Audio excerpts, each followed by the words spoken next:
Yeah, well, right now it's kind of I'm just in the gym because it's a little cold outside, so You need I snow don't tires really. on that thing. Well, it's not really snowing. It's just like 16, and I'm like not really trying to go outside. No, I don't blame you. So actually, Dom, Port Elizabeth, is that pretty much, you don't get winter there? Was that the case? I mean, I'd say we still get winter. It's just not as bad as it's like I'd say it's like California. Okay, so not like Indiana, which is like No, Ohio. definitely not. Yeah. So last year, I met your mom, who she's awesome. I really like her a lot. She's terrific. And I can't remember if I asked her this, and I might have, but I guess you can tell us. So Port Elizabeth, South Africa to Columbus, Indiana. What's the deal? How did that happen? Uh, well, I mean, I actually stayed back home, like when my mom and brother had moved here already. I stayed with my dad while I was still racing. But they moved here. My mom came to join my stepdad, who was working here already in Columbus, Indiana. He works for Forcia, who make catalytic converters. So, I mean, this is where they're based. So this is where he is. And I kind of joined them about 3 years after my mom and brother moved here. Once I kind of had like something to ride. Yeah, and in fact, you went to 2020. No, it was before that. Well, you can tell us, but you showed up at Road America for one round in your first year and had a pretty good result that first time right off the bat. Was that your first foray into MotoAmerica at that time? And had you road raced before that? Yeah. So back home, I had kind of raced a bit of like I raced a KTM 390 like on the local tracks back there, and like the national championship, which it was back then. But then I got kind of an opportunity. I raced at New Jersey in the RC Cup in 2016. Oh, okay. And I mean, I think I got 8th, and I was in the like lead group, which it was pretty cool. It was got to ride with like Brandon and Anthony, Jody Barry, Jackson, all of them. And then I got another shot at it in 2017 at Road America. And that one didn't go the greatest, but it was still cool to come and ride another track and learn another track. Road America was pretty hard to learn, I think. But after that, I was still living in South Africa and kind of just waiting on like my immigration stuff. So and then I came in 2018 and raced the last 3 rounds of the Junior Cup season, like privateer. And then 2019, I raced the private, like as a privateer up until the last 3 rounds. And then I got like a shot with BARTCON and kind of been with them ever since. Yeah, and speaking of which, boy, did you ever get a shot with BARTCON. Colin Barton is quite a character. I mean, one of the most lovable guys out there with one of the most colorful vocabularies I've ever witnessed in my life. He's just a delight to deal with in the You've lived a paddock. sheltered life. but you're like a son to him, Dom. I mean, what's the deal there? You're real close with him, huh? Yeah, for sure. I mean, he kind of took me under his wing ever since I kind of joined the team, and his help and support like towards my racing career is like unbelievable, and I pretty much owe everything to him. Yeah, and I mean, talk about what you're doing, what you did this past year, and what Colin does a lot of with Wounded Warriors. We did a story on the fact that you guys went to that one fire. I guess what they call an engine company or whatever in the city, and you guys got donations and did some stuff with that. Talk about a little bit about what you guys do within the team for not only Wounded Warriors, but the whole thing with New York and, you know, the 9/11 thing and all that. Talk about that, if you would, a little bit. Yeah, so I mean, we try to run the Wounded Warrior stuff on all our equipment and stuff at the racetrack just to raise awareness, and then he does quite a bit of like donating and raising money for Wounded Warrior, and then that he just did a thing for that Toys for Tots run in New York. So yeah, he's doing quite a lot of good stuff with that. Yeah, and obviously Indiana is not close to New York City. So how do you get back and forth? Do you fly there? Do you drive there? Or do you do a lot of driving like a lot of the other riders do in our series? Or are you able to fly various places? How do you get where you need to go most of the time? Nah, I do a lot of driving. Last week I actually drove from here to Pennsylvania, picked up 2 motors, drove to North Carolina, then South Carolina, dropped a head and a motor in South Carolina, then drove from South Carolina to Oklahoma, dropped the motor in Oklahoma, and then drove home. So Yeah. Is this all related to your own race program, or is it other things? Well, one was my motor and the other one was just another motor that my crew chief needed, like, to go somewhere, so he asked me to take it there. So he's like a UPS driver, Sean. Right. Yeah. Goes farther. I got to earn my keep, you know. Yeah, You know, it's funny. Paul can talk about this, Dominic, but the fact that you work with Sam McDonald, and Sam's been involved in that team, and you know, Sam has such a rich history with that. I know that Paul's written some stories in the past about Sam's exploits and everything, but that McDonald family is pretty incredible. Paul, do you have any interesting Sam McDonald stories you can tell Dom about? Not really, but I mean that you're right. I mean, that family's been involved in motorcycle racing for, I mean, forever is a bit of a stretch, but not really. Right. You know, Norm, and I think his wife is Lucy. I don't want to be wrong on that, but I mean, they're just freaking solid people. And yeah, like I said, they've been around for as long as I can remember being in the paddock, and that's, you know, the early 70s. And it's funny because they're friends with my parents on Facebook and stuff. So I see some of their stuff going back and forth, you know, as old people like to do. Like sometimes I think I have to tell my mom, I'm like, you know, Facebook's not like a personal messenger. You like, you know, that they, you know, they tend to go back and forth like that. But I think the McDonald's fit right into that Facebook group that they chat a lot with. But yeah, they're good people, and obviously hardcore motorcycle fans and motorcycle racing fans, because at some point seems like there's been a McDonald involved, you know, since the beginning of time. So it's kind of cool. Yeah, and Dom, what's your perspective of the family? Is it Sam that you work with most or have the biggest relationship with? Yeah, so Sam's gonna be building our motors for this year and supporting our program a little bit. So I'm really excited to have him on board.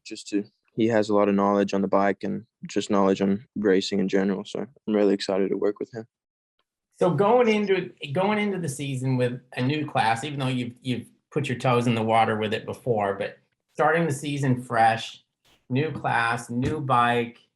I mean, you got to be fired up. What kind of goals do you set for yourself? I mean, you could easily, I mean, you could win the championship in that class. So that's got to be good going into something like this, knowing that you could do that well.